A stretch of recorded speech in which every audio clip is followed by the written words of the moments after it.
নমস্কাৰ বন্ধু-বান্ধৱীসকল, স্বাগতম জনাইছোঁ জব লাভাৰ্ছৰ আজিৰ ভিডিঅ'লৈ।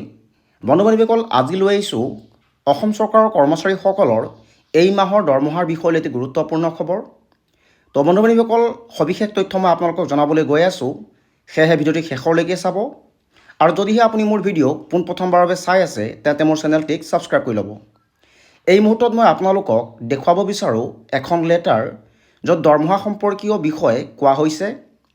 এই মাহৰ অৰ্থাৎ মাৰ্চ মাহৰ দৰমহা এই মাহত কেতিয়াকৈ লাভ কৰিব, এই লেটাৰখন ফাইনেন্স ডিপাৰ্টমেণ্ট ফালৰ পৰা প্ৰকাশ পাইছে।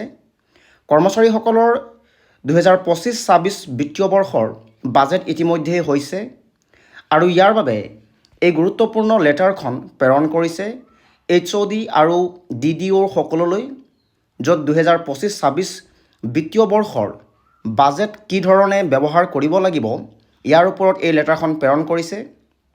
আৰু 31 মাৰ্চ তাৰিখেই এই লেটাৰখন প্ৰেৰণ কৰা হৈছিল।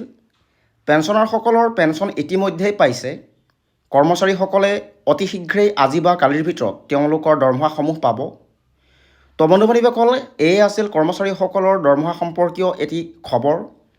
কৰ্মচাৰীসকলৰ এনেধৰণৰ ভিডিঅ'সমূহ পাই থাকিবলৈ মোৰ চেনেলটিক ছাবস্ক্ৰাইব কৰি ল'ব। ধন্যবাদ।